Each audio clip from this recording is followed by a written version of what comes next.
Signs of the Southland for Homecoming Weekend 2026 on this Sunday, October 26, 2025. It's Homecoming Weekend 2025. Actually, I just messed the date up in my introduction. Welcome to your weekly dose of numbers and words associated with Georgia Tech. My name is Akshay, and joining me on a cloudy day in a beautiful Atlanta, Georgia, are Jack Purdy and Jake Grant. Gentlemen, 8-0 football team, number 8 in the nation in the AP poll, a successful homecoming weekend versus Fran Brown and his Syracuse Orange. How are we feeling today? I Good. I was at so many things this weekend between work with the Alumni Association and just being around campus and things like that. And I I saw zero displeased faces in any way, shape, or form. Everyone was happy to be back.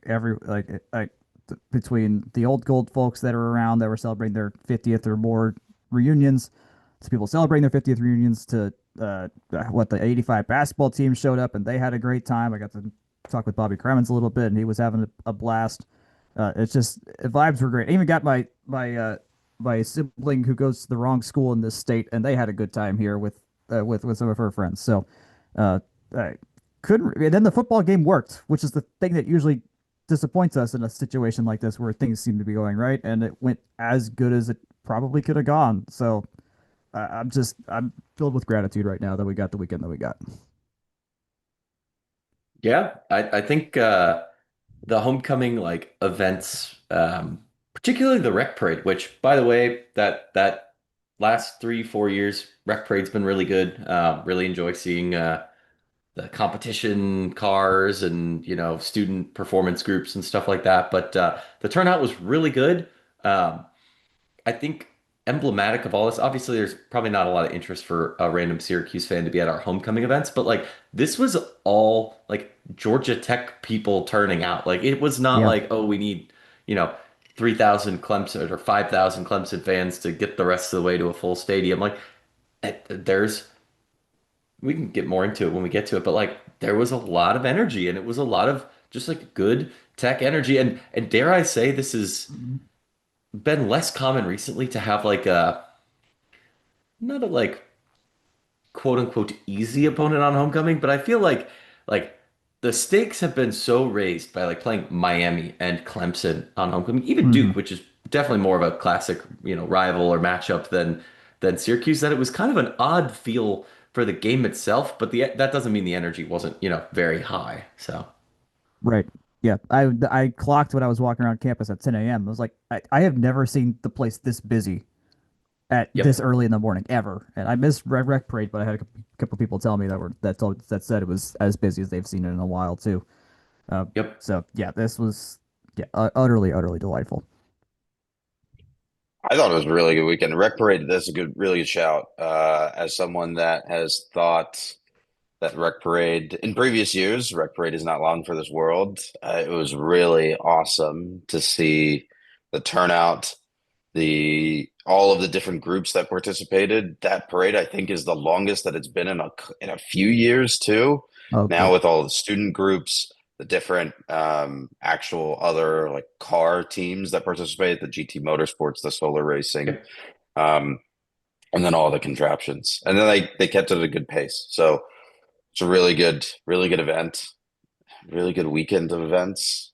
Started with Mini 500, which had two teams that were playing a game of chicken to see who could plow into the crowd in front of a fraternity house first. I nearly got taken out by whoever that team that was using an actual bike chain.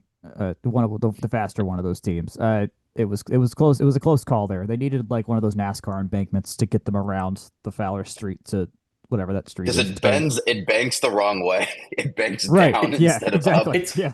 it's also tighter than it used to be because they've done all that awesome accessible pedestrian island bump Right. out Yes. type stuff, and also the protected bike lane, which is awesome, and I'll probably mention again later because related, but good content out there about that. But I imagine that yes, that is true. It's tighter, but also that used to just send you straight into like the like stormwater runoff sewer. So maybe not a bad thing that that change has been made. But anyways, It was a very fun weekend. It was a very fun weekend, very busy weekend. Let's start with some of the pageantry around the game itself. This was the first conference game sellout since the 2015 Miracle on Techwood Drive, which I felt wow. really old thinking about because that was my freshman year of college, and that was now 10 years ago. And the team that participated in that game was also in attendance, along with Jack mentioning Bobby Cremens and the 1985 Georgia Tech ACC championship basketball team. There was obviously it was homecoming weekend, so you have all of the pageantry around Ramblin' Royalty, the reunions, um, all of that stuff. Uh, we also had that college vault thing come out the day before for homecoming. I saw a lot of that stuff come out, or like people wearing a lot of that stuff, and I think with the hat especially was sold out that like immediately. A- As somebody who purchased that hat and was like, I haven't gotten a Georgia Tech hat since like 2019 or 2018, and I'm not a active Braves hater, but I do get annoyed that my favorite Georgia Tech hat is the Braves/Georgia Tech collab hat. So I've been actively in the market, and I saw that come across, and I was like, oh, Sickly Buzz. I can work with Sickly Buzz. That hat was flying off the shelves, and guys, there Oh, are good. I don't know if they were like putting on Instagram what some of these design options were, but like they need to make it to stores. Incredible old like bowl trophy designs, the use of the block T. I was so sad. The Peter Millar techie like flying helmet guy and Sickly Buzz and block T polos look One good. hundred and They seventy-five look really dollars good, for but they were a all quarter zip. yeah. Oh my gosh. I checked it out. Let me tell you, all participating vendors are cooking with gas. And I think the hat I'm almost certain sold out at the pop-up. I think we've had other folks who were at the game that have mentioned that they were selling it in other stores. There was a gold, like a tech old gold block T sweatshirt with a side patch on the arm. I think that sold out too or came close to it. There weren't many left when I was going through. Maybe they restocked, but I was seeing people everywhere in like designs that I have only ever seen on that day. So like there has got to be a response, and it's literally what fans have been asking for years. If you make these things, people go crazy for them. I mean, shoot, rebranding with the Angry Wave, I think legitimately raised Tulane's profile in the public conscious. Like from, Yeah. oh, Yeah. that's a school that Hmm. used to be in the SEC, if you've ever even heard of them, to like, ah, like look at the blue and the green. Like these are things that people love and identify with and can wear in a way that's not just like a GT shirt, right? It's different. We live in a strange world of like faux vintage as like common going The out 90s are back, clothes, but right? also not Like back, but also back, right? shoot, man, it's like the 1890s are back based on the response to some of this stuff. Like I don't know. Take it. I'll take it. Yeah. You speaking about the block T, and I completely forgot to mention in this summary of the pageantry, Tech has been doing a lot of stuff with its helmets the past couple of weeks. The last home game, if you recall, was with versus VT, had Buzz on the helmets to celebrate Buzz Day and Buzz's. I've said Buzz multiple times in a sentence. National championship victory in the mascot national championship this past cycle. This week, Tech wore the block T for might be the first time in recorded history Yep. Yep. on First time. its helmet. So it was the block T on a white helmet, gold jersey, white pants. Syracuse wore orange. I honestly don't remember the White. the, Orange, the white. game. It's Yeah. Orange, white, orange, orange. Yep. orange, white, orange. Perfect. So that is the uniform matchup for you that used to follow Akshay for the uniform guy back in the day. Let's talk about the actual game real quick. Jack, give me the rundown of the drive chart. This is a lovely game in that it was very efficient for the most part for Tech. It wasn't perfect, but they did a lot of good things. It seemed like we were starting out really well in the first couple plays of the game, except the second play where Canyon got a comeback route. He got stripped and fumbled, and we turned the ball over our 2 plays into the game, and Syracuse got to the 1 yard line on their first play on a big run. But they completely self-imploded and got penalties and went backwards, and then they had to settle for a field goal. So another fantastic goal line stand by Tech's defense, at this time early in the game. Tech then got used to use Haynes King, Eric Rivers, Zion Taylor, Jordan Allen to get us the goal to go. Josh Beetham, his name's going to come up a lot today. This drive, he drops what would have been his first touchdown, in that there was no one by him. The ball was just in his hands, and he just completely dropped it. And then we couldn't get the third down completion, so we had to settle for a field goal close to the end zone. Cuse goes 3-and-out in their next couple drives. We also don't score until early in the second quarter, where we get our offense moving again. Jordan Allen, again, who is playing for Malik Rutherford, who is out in this game, has another great play. Haynes King had a snap nearly fly over his head. Harrison Moore, our usual center, was out, and he was able to turn that play into a first down. And then on a 4th-and-1 in field goal range, it was close. It was an obvious go situation. They pulled a fantastic play for Josh Beetham to get him so wide open. He kept that ball and got his first touchdown of his career with a 21-yard pass to go up 10-3. Vandenberg gets his first sack of the game right after that, and then Beetham on the next drive gets another touchdown, so we're up 17-3 late in the fourth quarter. Syracuse had a 3rd and a 4th and inches on their next drive that we were able to stop. Arguably, they may have had their 4th down call. Doesn't matter. We get the ball back with under a minute to go in about the 30-something yard line on our side of the field. And we get 2 chunk plays. We had the ball at the 1 on a Bailey Stockton pass, but it got called back for a blindside block that was unnecessary. And that was about at 18, 19 seconds. But Haynes King was able to get another big run to get us into chip shot range for Burr to get a closing field goal. So we're up 20-3 at half and feeling pretty good. And then Syracuse in 2 plays scores to open the second half. Just completely burned our secondary. Like, it looked like we had no idea what was going on. So it's 20-10. And once again, we're in that weird spot where road team opens up the second half with the score, and it's like, okay, this could be close. We'll see what happens. And do we respond? We've usually responded all year, and we did that right once again. Dean Patterson got a wide receiver mid-screen catch for 37 yards and got us to a 27-10 lead early in the third quarter. Then we score again in our next drive with big gains by Hosley and Bailey Stockton. Haynes King does his classic fake toss run-in from 2 yards out. It was perfect. We're up 34-10. It's 6 minutes left in the third. It's with how Cuse has been, it's kind of basically over. They start running the ball a lot more and stop throwing, and they get a couple 4th downs on their next drive, but they fumble, and then that does it. And then Cuse gets a garbage time score. We get one more garbage time score for Haynes King for a 41-16 final, where Haynes King had 5 total touchdowns, 300 yards passing, and 305. A very Heisman-like day for him, if I might say. And the crazy thing is, I feel not at all homerish to say, with the drops and weirdness and this and that and the other thing, Tech comfortably could have had 8 more points on like barely what if type of plays, right? Yeah. And like I've got my notes a little bit further down, but there was a couple of wildly fortunate plays for Syracuse. They muffed punt, which great punting. God, it's so good to have great punting and great kicking. This is wonderful. But fumble, it wasn't a muffed punt. It was a fumble on the return. Tech really got down there and handled the coverage, I think, really well. They just we were fell close on the to that ball. They just ball bounce funny kind of situation. And another play where Syracuse tipped Tech tipped the ball into the Syracuse receiver's foot, and it flew back up into the air. He caught it,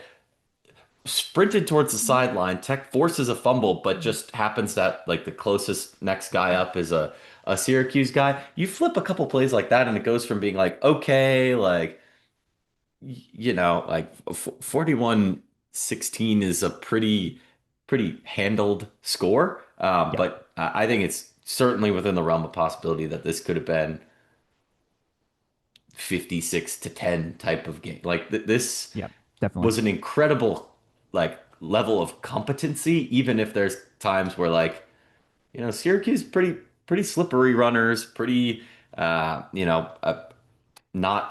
immune completely to a giant chunk play given up by maybe in particular our secondary, but I mean, They And let's they keep in tighten mind, up they tighten up where it need be, right? Like yes, yes. these short situations, they make you really earn the red zone. And Jack, I'm sure you're about to say something highly relevant that's also on my mind, so please say it because you're going to say it Great, well. great. Well, after the game, Kyle Eford, it's the term he's used a lot. Is just, they just bow up down there. Like Yeah. they just get it. That's kind of their mantra. Is they bend, don't break. And there certainly was still some bending in this game, so to say. I'll keep in mind we were down a lot of men in the secondary. Toby ends up going out in this game on a weird thing. We were down Amari Harvey. There's a couple and who else didn't play? Jai Gilmore didn't play either, who had some big plays against Mm. Duke. So for a secondary that was not a like this is not the secondary we want to sport in a much more important game that could theoretically happen in December. Um, for Syracuse, it's fine. Uh, but all things considered, I mean it's good. I mean they could move the ball. I mean they showed they could move the ball and they were able to expose us in a couple things. But for the most part, uh, I mean 60. They've scored. Our opponents have scored fewer points in the game before for 4 straight games now. So the totals we're allowing is going down and down and down just by little by little by little. And Kyle Efert to allowing 16 points said we allowed 16 too many. So that's how they're thinking about this. This is also fitting for you guys saw who the honorary captain was, right? I sure Oh did. man. I sure Oh did. no. I cannot But tell. hold up. Before we just start doom and glooming and whatnot, that was a pretty negative reaction from Akshay, Georgia Tech former defensive coordinator and also Georgia Tech letter winner 1985 graduate. Captain of Important the Bubble Black screen Watch. there. enthusiast. Yeah, captain of the Black Watch on his 40th college reunion was back in town. Ted Roof. So yes, is that enough context? There we go. Hey, we allowed only 16 points with Ted Roof in the building. That's a good day. That's a good day. Noted bubble Indeed. screen enthusiast, Ted Roof. Oh, geez. It's great. It's great. I have to, Jake, I sent you guys a text. I think immediately after I saw that Ted Roof was the honorary captain. And then I sent you guys another text immediately after Isaiah Canyon drops that ball in the second play of the game. And I was just really, really not feeling what was going to happen during the game. But it ended up being fine. Yeah. So maybe the stink is out of the building on that one. But it was a good day. I think when we were talking about the VT game a couple weeks ago, one of the things that came to mind for me was this was a almost complete game. The VT game was almost complete, right? You let Yeah. VT it back in late, it gets a little squirrely. Like there are a couple of very weird turnovers, and it gets close late, and then Tech has to pull. Georgia Tech has to pull away. This one, other than that immediate touchdown out of the gate in the second half, this felt like more of a complete game where Tech is able to sit on the game in the second half Yeah. and doesn't have to do too much. They just, they're running their normal offense. They don't have to like really make anything like, make something out of nothing. Um, and don't have to make a change to take some risks to pull away. I will say, I think last week I hit the nail, like I hit this nail very repeatedly um, about Buster Faulkner not running the weird motion stuff until it actually mattered in the game. And to my surprise, my positive surprise, he did come out running a lot more motion, a lot Mhm. more like the running back offset in a pistol or in sort of a strong formation, or like halfway between the slot receiver and kind of over the tackle, basically. There's a lot more of that stuff. Um, and it was interesting. I think I credit that to a lot of the success in this game, running the football, especially getting eyes moving in the second level. Like I think Tag did a really good job offensively. There's obviously some room for improvement here and there. Josh Beetham might need to apply some more stickum on those gloves. Uh, but like it was a really good performance. I think Tech was, so there's obviously some issues with the game on paper box score for this game, but Tech was plus 1.0 in terms of EPA per play, plus 1.8 in yards per play, plus point, like they were above and beyond in like every stat other than running the ball, and a lot of the running the ball is based on game state. So um, I think they did a good job. And really, the only stuff that Syracuse had to answer with were just some big chunk plays that they couldn't finish drives on. So, all in all, really good day. I can't Yeah, say that I'm super disappointed with any part of it. no, that was the three main captains of this team between Brent Key, Haynes King, and Kyle Eford all voiced a very similar sentiment of like this is as complete as a game as they've played all year, but they know what was left on the table. They know they didn't. I mean, obviously, when you Beatham's very aware of like that was the first thing he mentioned when we talked to him. He's like, yeah. So aside from those two drops, like then he was just fine. But yeah, they're again. Like I've hit this in the other games. Like their headspace is in a very serious mode. Like they are not sitting on this in any like, hey, we did this, hooray! Like that. This is very much a all right, next one. Then they know what they need to fix. They know what they left out there, and they're not happy when they leave. Well, I'll say they're happy. They celebrate their wins. Brent's always good about like, hey, they celebrate a win's a win. You don't lose sight of that. But at the same time, they're just so freaking committed to having what they call a perfect game, which is, I think, scoring on every drive and being efficient and not allowing any points, which is about what we can do. And they did score on 7 to 10 drives that were meant to be scored on. They had the ball 11 times, but they kneel out with Aaron Philo to end the game, which they still had some yards on. Like the Aaron Philo had a run. Like they still did a little bit with that. But This is where the Fran Brown of it all comes into play, and when I think a lot of the discussion I saw as this drive was sort of working its way towards completion. The game was working its way towards completion. People were like, yeah, let's run the score up here. Like I don't really care for Fran Brown. Let's just run the score up here. And I yeah, think to an extent the play calling kind of implied that Brent was willing to take it to its logical extreme and then kneel when like basically yes. yeah. Once the kneel out, once it became obviously a situation where we could kneel out, we started kneeling out, but we were still going to go for some yards and still actually. What I like here, we kept playing football. I don't know if y'all saw the end of the Mississippi State Texas game last night, but Mississippi State I heard it had was chaotic. it was chaotic. Mississippi State completely fell into shambles, but by the end of the Ryan game, Niblett. they had the ball with time on the clock to potentially get a field goal and win the game, and they just quit playing football. Like it was Aaron Glenn-esque, where they're just like, yeah, no, we're just gonna not play football anymore, and we're going to try this overtime thing. And they were so bad at they were so bad. Anyways, we're not doing that. That's my point. Is that we are very, very confident about what the situation is to just try and play football here. And even if it's a blowout situation, we're gonna give the guys reps. We're gonna make sure everyone is getting appearances they can. Um, can we have a Malachi Hosley versus not versus but slash Jamal Haynes discussion? Because As there's in some like things here. who's better? I don't want to I say who's think that better, but I can't point to a reason why Hosley shouldn't be RB1 right now, and it kind of seems like they're doing that. here's my thing. I think in this game they were used for different purposes. I think I True, true. see Hosley more as a power back. And Jamal Haynes is like because he is a converted slot receiver. Jamal Haynes is more Yeah, of your all-purpose back, your McCaffrey, your Gibbs type, right? yeah, yeah, Um, and I think that sort of played out in this game where Hosley was typically running the like pure runs, whereas Haynes they were running on wheels. They were sort of having him just sort of jog outside and then throwing the ball to him on a late screen. Like I think there's a difference in usage. It's hard to say. Like it's sort of like which one is better, Haynes King or Aaron Philo? Well, they're being fundamentally used in different ways.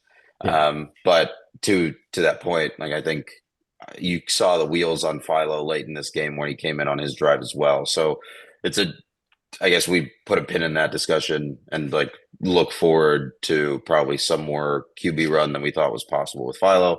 Anyway, outside of the frame of the discussion, I think it's comparing apples to apples with Hosley and Haynes though. It feels like there's. I mean, it doesn't seem like Jamal Haynes is fully healthy either. That's been a thing since because he had that twinge in the Duke game, and then he I wasn't think as this game he was healthy. It he looked looked better. like he had full function in this game. It did look better. There was a couple plays that weren't his fault where the line collapsed and just he was just in a bad situation.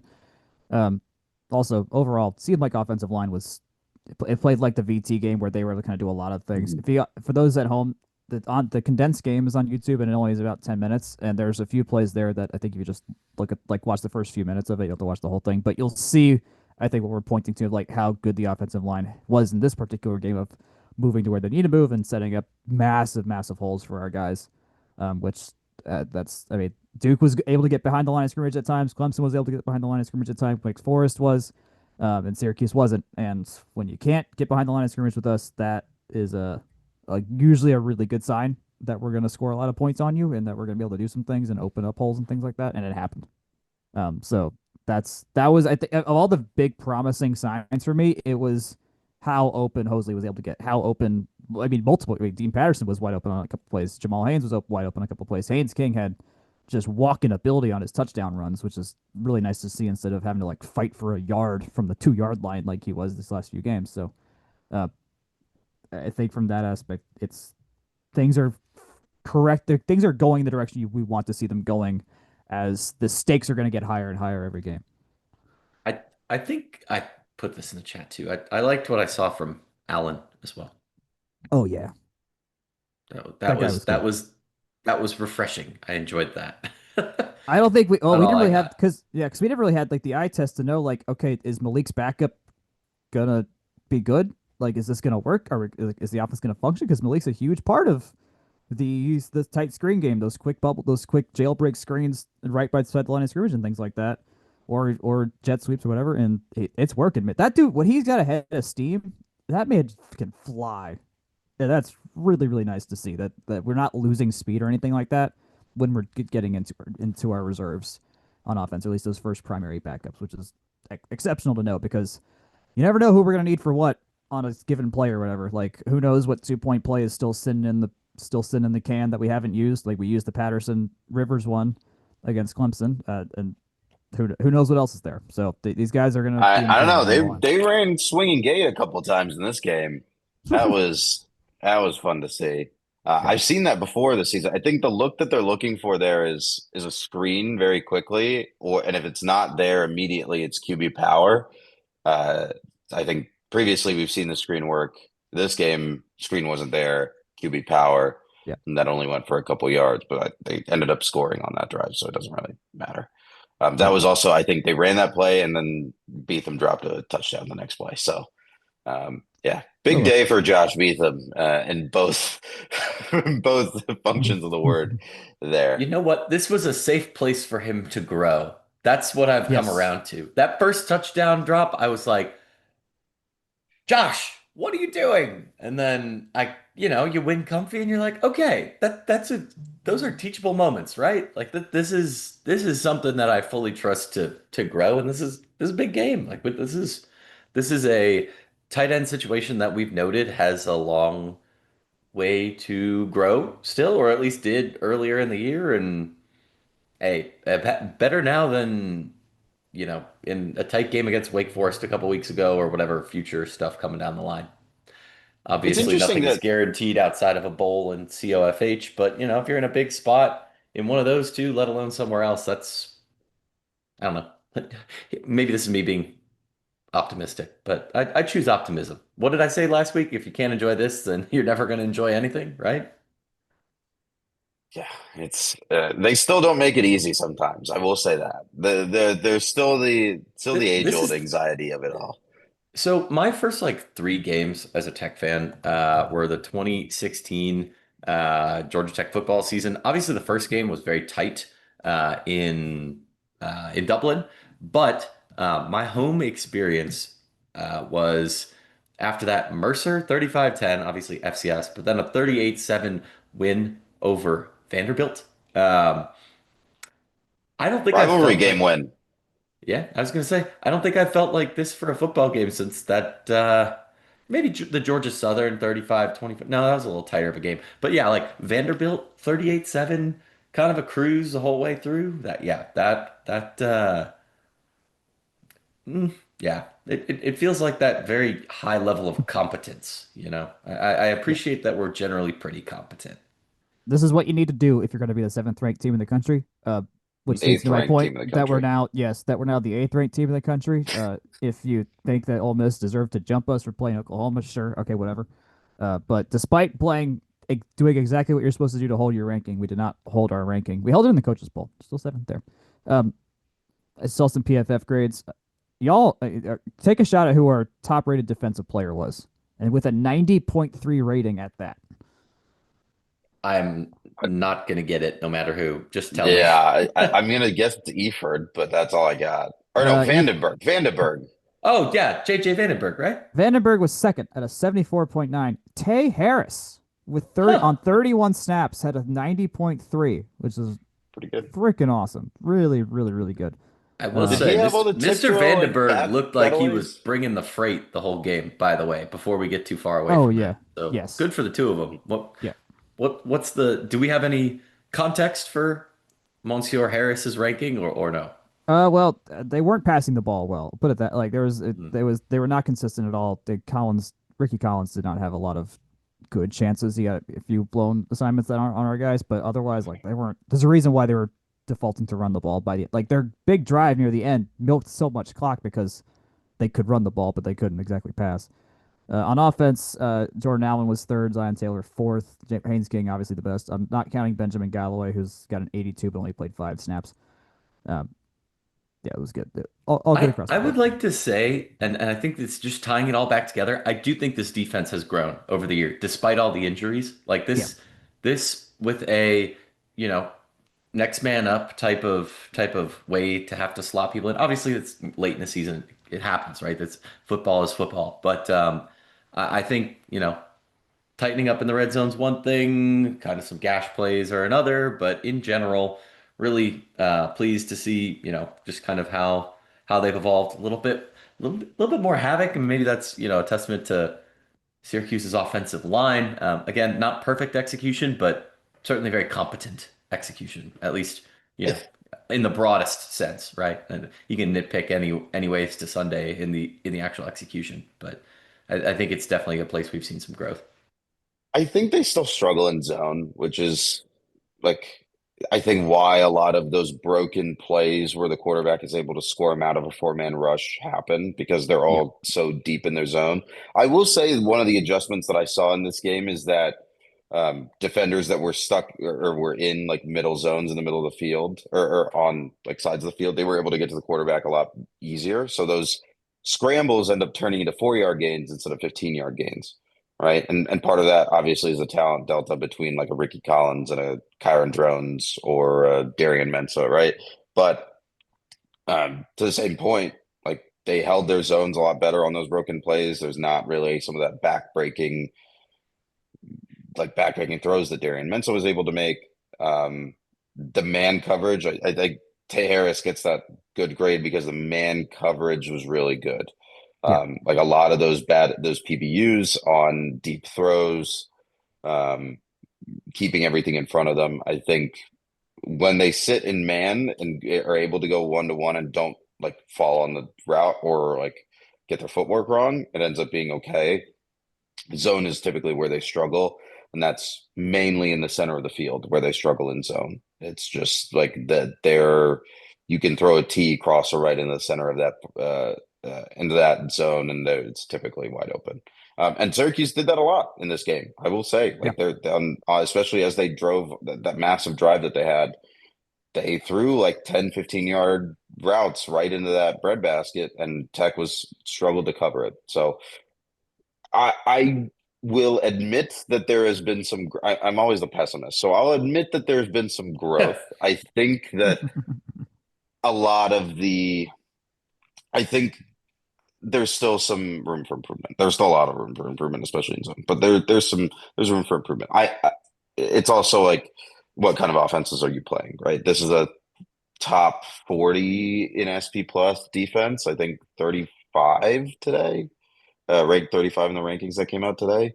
Um, but which doesn't necessarily match up with the offense rating that's in the top 25, right? there's a delta there in terms of quality. I think they're also getting lucky in spots. So And again, personnel. Like it was not the guys we usually Yeah. would play all these that guys were getting snaps that Yeah. usually wouldn't. It's good that they're getting these snaps in the games like this while they have the chance. Like that's huge. That can maybe make a massive difference come down into the season. But yeah, I think in a perfect world, a lot of the guys that were playing today weren't going to get as many snaps, and we could rotate differently and things like that. And who knows what that does. my last note on this game is that it's patently ridiculous that 2 weeks in a row, Tech's opponent has gotten some tip drill BS catch for a big Yeah, play. It's ridiculous. I'm so done with it. It gives me mad anxiety every time I see it. It's it's ridiculous. I'm it is so annoyed. unfortunate. It is unfortunate. One other note. Ridiculous. This was the most efficient game by a quarterback in Tech history by anyone who threw over 30 passes. Brett Haynes King went 25 of 31 for an 80.6% completion percentage. Next closest at that rate was George Godsey, who threw 78.4 against Virginia. And he was also most efficient ACC quarterback last year as well. Granted, I'm looking at the passing chart, and most he threw nine passes short left, six passes short right, and then very few beyond that. So that's part of that schematic and how we do that and how Faulkner likes to do things. But hey, it's working, and the plays are creating points, so it works. Just how you drew it up. That's how it works. You throw those 5 to 10 yard passes. You let the receivers do the rest of the work. Because you've gotten them in wide open spaces with all your movement pre-snap. That is how I think it should work. Maybe I don't know. I'm Is not the working one is calling plays. it Is should and working. is should and is like yeah. Can someone tell Kirk There. Cousins that right now? I'm not. I don't even have that game on. I Don't refuse to don't acknowledge put it that on. it exists. Don't put it Let's on. Go talk ahead. about next week's Georgia Tech game, November 1st, at NC State, who's 4-4, 1-3 in the ACC. Today announced it would be a 7:30 kickoff on ESPN2. Tech's first night game of the year was Colorado. I guess Colorado was a Colorado. 7:30 kick. Colorado. Yep. So second night game of the year. The opening line on that game is Georgia Tech by 9.5. What's up with NC State? What is up with NC State? Is their points allowed? Because they just allowed 53 of them to Pitt in a loss. Um, Good fascinating news football for us. team. Great news for us that they're just leaky, leaky, leaky. We will take advantage. Can we score 54? Who knows? My gut feeling, and I want to say someone told me this yesterday. It might have been former host Ethan Kreger. Was like Tech will consistently score. Tech and their opponent will consistently score between 20 and 30 points. All Tech has to do is just hit 30 first, and they will Yes. be Yes. fine. Yes. Basically, I mean, hell, I mean, well, this is two straight games under 20 points allowed, which is nice. And both of those cases, in both these games, Duke and Syracuse, we allowed 10 real points, and then 10 a real combined points. and then a combined 14 garbage time points. So, in terms of like actively, we don't know who's going to win game state stuff. We've allowed only 20 points over the last two games that were like, saying real, like all the points are real, but like they're holding these dudes down. Like, granted, it's Duke who's not perfect, and Syracuse who is not very much not perfect right now, but you still like run defense is still was a problem that could have been, and we were wrapping dudes up. Hence why this Tay Harris was so highly graded. Like it's something's working. So Something is working. let's not also NC State did score like 30 something points in that game, so they also can score. Let's not forget this. I that game got weird. I don't know. The second half It's was the just Pat kind of a Narduzzi of it wander. all.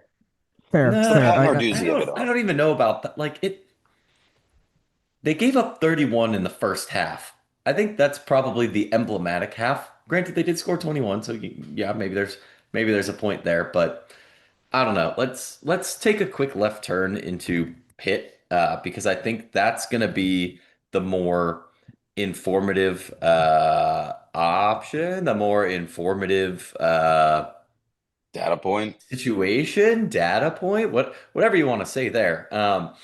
I would not say that they are super duper elite, if you will. They did Yeah. handle Duquesne. Duh. They beat Central Michigan. They lost to West Virginia. Not convinced West Virginia's very good. This was They before they lost changed to. their quarterback. This was before they changed their Yep, that's quarterback. true. That's true. Eli They did Holstein lose to was supposed Louisville. to be good. When we thought Boston College might just be unlucky, they beat them 48-7. They did beat Florida State, who might be bad. But the point I want to get to is their score against Syracuse was 30-13. Granted, that was on the road.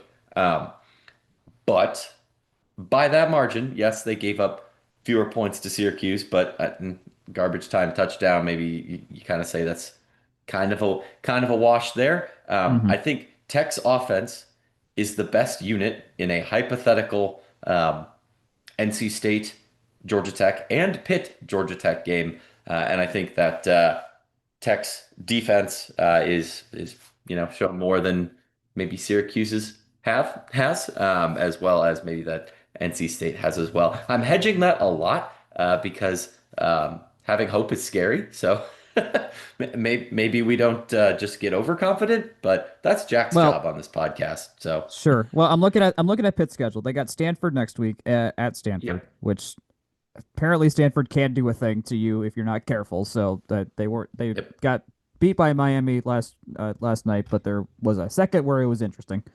Uh, they do play Notre Dame at home the week before us. So yeah, that'll be a good indicator of like, all right, how real is this? Like, how can they get around yep. Notre Dame's defense, and what does that look like for us? So that'll be and then they come here on the road. So at least it's gonna be. I mean, if we're selling out homecoming, I sure as hell hope we're selling out this Pitt game, no matter what the situation is. So that'll be Yeah. and help.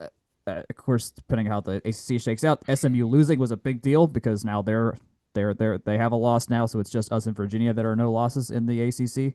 Um, Yep. it They came really close they versus sure as Jordan hell did. Hudson's mighty Tar Heels. They sure as hell did. But there's thankfully a world where if depending on how the next 2 3 weeks shake out, the Pitt game may.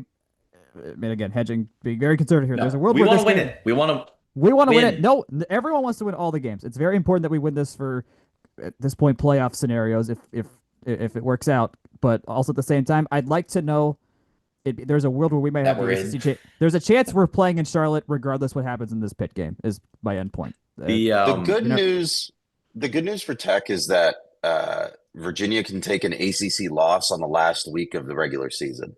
So there's always a bailout. yes, yeah, and I will say I did update the check Massey's implied odds and whatnot of upcoming games on the road at NC State. Sees Tech as 65% chance of winning at BC, 81% Pitt 59%. That keeps inching downward. And then UGA 18%. 18% is up compared to yeah. what it has been there. So of note, that Pitt one does keep getting closer to 50-50. But if you do all the math that all those imply, at the end of the year, the implied odds of finishing with 8 wins is 2.24%. 9 wins is 17.4%. 10 wins is 41.1. 11 is 33.7, and 12 is 5.6%. So, wow. Here we are, boys. Here. It feels like the odds should be better, but that's just me. I'm looking at so Virginia plays Cal this week.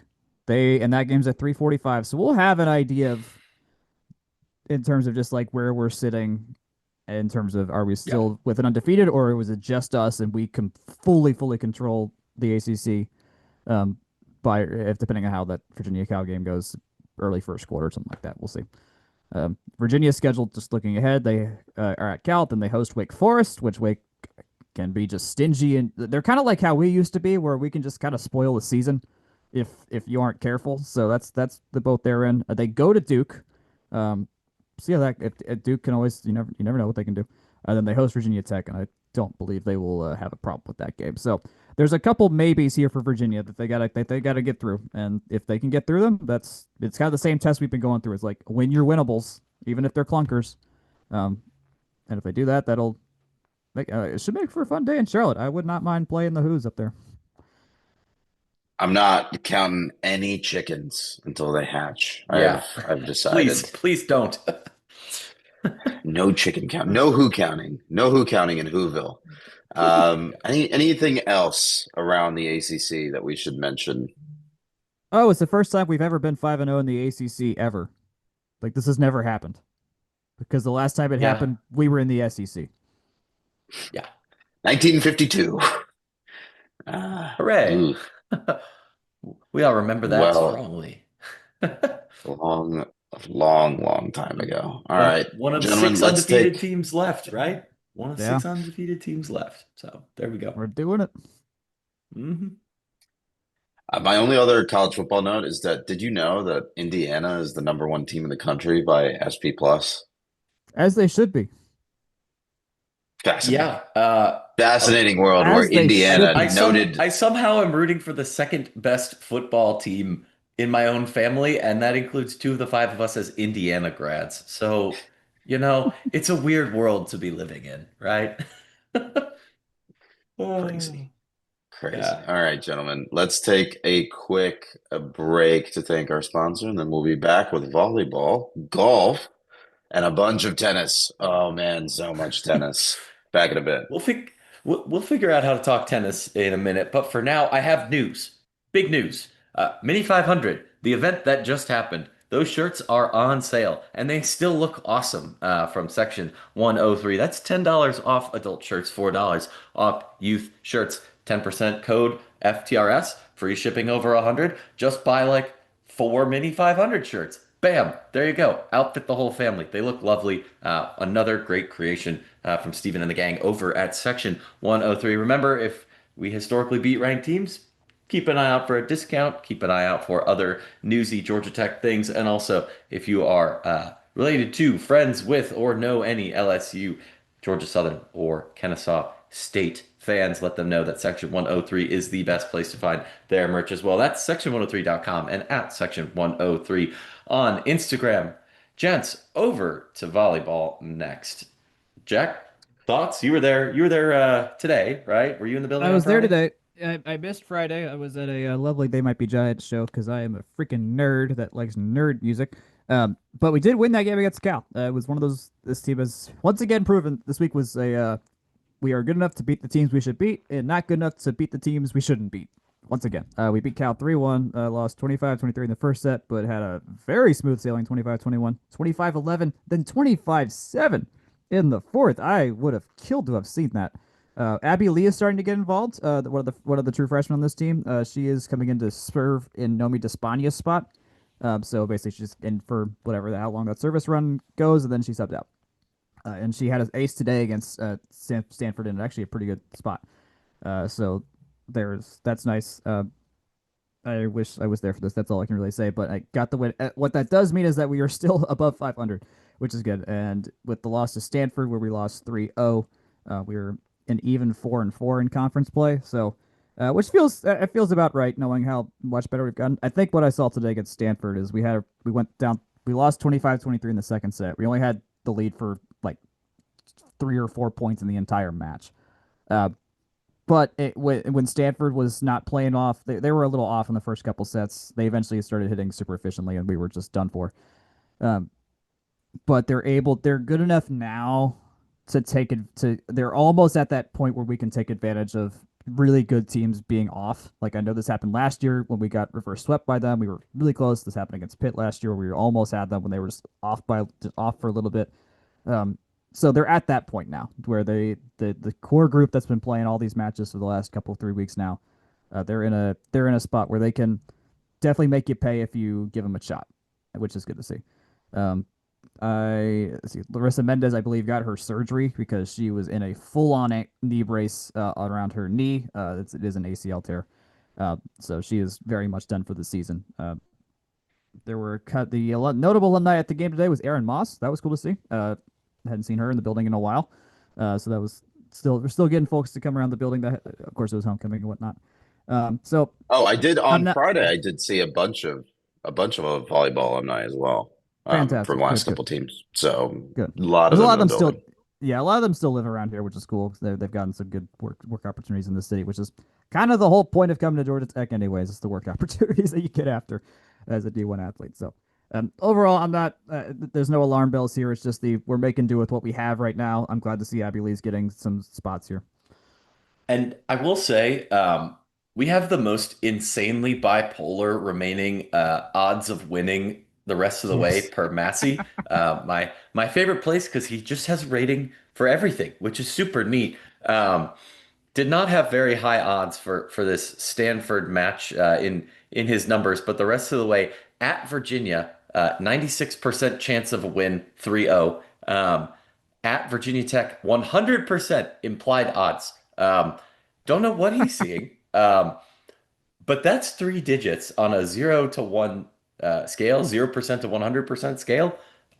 Go figure. At Boston College, 97%. At Syracuse, 99%. At Clemson, 99%. Home versus Clemson, 100%. At Louisville, 8%. Yeah. Home versus Louisville, 8%. Home versus Notre Dame, 99%. And at Stanford, 2%. Home versus Pitt, 5%. So, all that to say, he still has Tech sitting at the 30th best team in the country. That kind of fits with my gut. Like, Yeah. not bad. They're just not that, like, you know, They're not amazing. 12 to They're not 24 type team exactly. that they've been the last 3, 4 years, right? I'm looking at Evolve, and they've got the 29th. That was before this game Yeah. happened. And Mhm. what I'm really proud of is that there's a real shot they can still finish above 500 with with as of right now the seventh hardest schedule in the country according to Evolve. Like they scheduled tough as nails at the front end of the season. Got a ranked win, which has been huge on their resume. If by some miracle they pull out one of these games that they should absolutely not win, there is a world where they're still making the tournament. Um, Yeah. so we'll see how that all goes. Well, See how it all goes. I'm hoping that if it, we get one, that's big. If not, it's not a big loss either.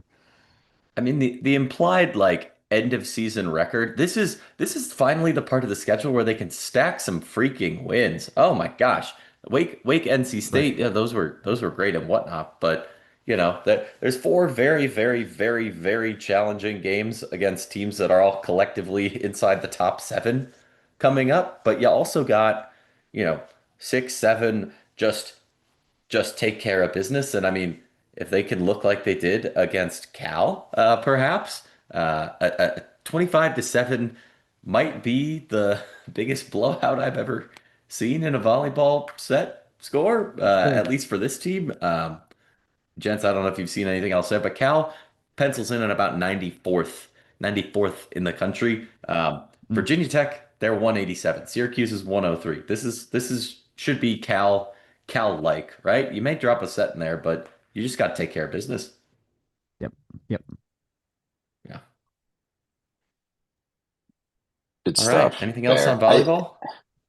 Good stuff there. I mean, I think this next, like, we'll see how this next set versus the Virginia teams goes. Because this is where you sort of have the opportunity to reset, right? And UVA and VT are not particularly good at volleyball. Nope. So your first tip off this weekend is on Halloween at 7 p.m. versus Virginia at Virginia. And then on Sunday at 1 p.m. at Virginia Tech. Let's move on to talk about golf, who is in their final tournament until the spring semester at the Golf Club of Georgia Collegiate Invitational. Very interesting results here. A bit of a down tournament here for Aiden Tran and Hiroshi Tai, uh, No, but no, no, no, no, no. not They really. logged subpar rounds. It threw me at first because below par is good at golf, but when you see the word subpar, it's like, oh, I English is I don't know. hard. I've always said Yeah. this. English is hard. Yeah, sorry. That was So that was my actually, note on the shot sheet. I was reading the recap and I was like, subpar. That's weird from the state media to just describe a round as, you know? But then it's golf. but apparently it's good. And so my mistake. Aiden Trainer and Hiroshi Tai, good subpar on Friday. They were tied Yeah. for sixth place heading into Saturday. They moved down to seventh after yesterday's round. They're still in action today, but they'll wrap up later today. Anything else on the Golf Club of Georgia Collegiate Invitational? That is so many words to describe a tournament. I gotta say, this is another one of those like stacked roster or stacked lineups every year type of situations. I think number one, Virginia currently leads. Last I noted, you got Duke ranked team. You got, I mean, I could read all the ranked teams, but you know, uh, Charlotte is very good at golf. So when even they're in the mix, and you got Loyola Marymount, Pepperdine, like these are good mid majors, and the majors that are there are all very very good as well. Florida State, I believe, they're 46th, and Loyola Marymount is 61st. Stanford's 44th. Everyone else is, like top 30 type caliber. So certainly no slouches. Cool. Let's flip over to another collegiate invitational, this time for the men's tennis team. Same time frame this weekend, the 24th through the 26th. A bunch of results here. There's like a page and a half of results here that also abbreviate Middle Tennessee as MIDTN, which is never something that I have seen on a piece of paper in my entire life. Jake, please walk me through these two and a half days of results, please. Yeah, I thought about slicing and dicing it more. I'm gonna boil it down to this. They went 17-6 in singles and 6-3 in doubles. That's pretty good. That said, a lot of those wins are over Middle Tennessee, over FAU, over Kennesaw State, et cetera, et Excuse me. cetera. That's mid 10. Yeah. That's what I call the Big Ten every weekend. The mid 10. Yeah, Tech did lose doubles, a single match against UGA, a single match against Colorado.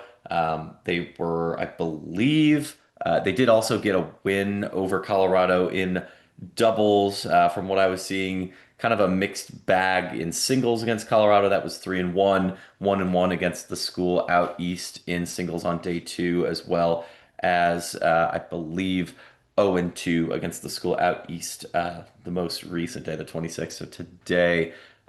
So, if you boil it down to just Power Five, mixed bag, but take care of business against the Middle Tennessee's, Kennesaws, and FAUs of the world.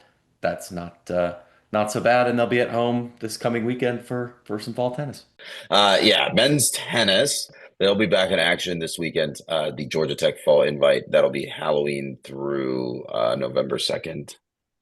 So that'll be a good time. Gentlemen, anything else from around the wide world of Georgia Tech sports? Looks like Just a baseball little did it. bit. Yeah, go ahead. Yeah, they beat themselves, but also won. So 3-0 for Team White. The second game, I believe, was a Patel versus McGee matchup.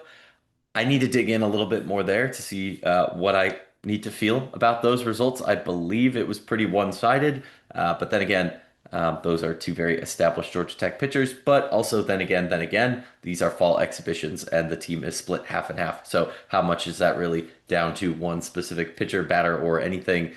TBD. It's almost like the spring game in football, right? Where it's like, oh yeah, we look good on offense, but oh, do we look good on offense, or is it the defense? So that's kind of how I feel about the white and gold World Series too. So anyhow, Cool. Softball played a scrimmage versus Auburn at 7 p.m. on the 24th. What happened? Who knows? There was no record of it, except I guess any of us could have walked in the building and gone and watched it. So, well, maybe You can we need go. to You can go to. They play tomorrow night against Kennesaw State. You can go watch them there too at Mewborn. Monday night softball, fun. We've got a couple upcoming events too. That's the Roberta Allison Fall Classic for women's tennis in Tuscaloosa, and the ACC Cross Country Championships up in spooky Louisville on Halloween. It's normal Louisville, Louisville. normal days, but on Halloween, I guess it gets to be spooky Louisville. So. It's Louisville. Dang it! Why didn't I think of that? Ugh. I said it while you were talking Ugh. too. Oh It's great. well. Yeah. It's great. Anything Um, else? Yeah, I've got some odds and ends here. We talked about retro stuff, but go see our earlier discussion there. please do more of that, Georgia Tech. I think that's wonderful. I think the response to that was excellent. Reminder to listen to the hell of a podcast. The next episode of that came out. Really interesting to hear directly from the top what's going on in the department. No free ads, but free ads for this one. Go Jackets. It's great to hear Andy and the AD chatting. Akshay, you look like you're calling Time. timeout, or are you just I'm clapping? calling timeout because if I remember on last week's episode, Ryan Alpert said that he was going to do the freshman cake race because he was a freshman athletic director. And I need to know desperately if he actually ran the freshman cake race. Jack, please tell me you have a follow-up on this. I didn't see any video of it or photos, so Ah, my guess is no. I do know that some of the higher up administration folks on the Hill did have a mini 500 team Yes, go I at it. did see So them. yes, that's awesome. Good for it them. included alum Bert Reeves and I think someone else from the legal team and a couple other folks that are usually around Cabrera and the main staff here on campus, which is really cool. And they're like, yeah, let's. I'm hoping we can do like more parts of campus can participate in the future. So Yeah, I think it was a couple interesting videos and contents out there. Or I have given the multimodal work that Georgia Tech is doing a lot of flowers. One of Atlanta's esteemed urban design professionals did a 22-minute point of view tour of all the new cycle paths and sidewalks and things like that Georgia Tech has really put a lot of work into over the last couple of years. I believe he called Georgia Tech the multimodal capital of the South. So yeah, that's pretty high praise from a guy who thinks all day about doing great urban design. So if you haven't checked that out, if you haven't been back to campus, Phil Veasley, I believe, the Urban Connector, he's got that. If you're local to Atlanta or just around a bunch, I found a kind of random tour of South downtown from a guy on YouTube. I was a little skeptical, but I like to vet the goings on in the city. Not that I was skeptical of South Downtown. It's just there's a lot of work and a lot going on. So I guess I was underinformed, might be the better word. But his Rebuilding Historic Atlanta, a backstage tour of the new South Downtown, makes me very excited for the potential for future Mercedes-Benz related events, but also just being out and about in the great city of Atlanta next time you're in for a game or other event. So if you're at all interested in redevelopment or what Atlanta Tech Ventures has been up to, go check those out. In terms of awards, accolades, things like that, Max Fowler, ACC Diver of the Week after the dual meet tournament last week. Brent Key is also named to the Dodd Award watch list. Kind of interesting that Bear Bryant and Bobby Dodd are the two guys that happen to have head coach trophies named after them, given all that has gone down or did go down over the years between the two of them, friends, frenemies, somewhere in between. I don't know, just something I was like, huh, that's a little odd. But yeah, I think that wraps up the odds and ends that I collected from the week. Gents, anything before we wrap? I'm trying to find if the ACC has put out their Players of the Week yet. It does not seem like that has come across the desk. Maybe that's usually a Monday thing, but I imagine Haynes King has to be on that list for this week.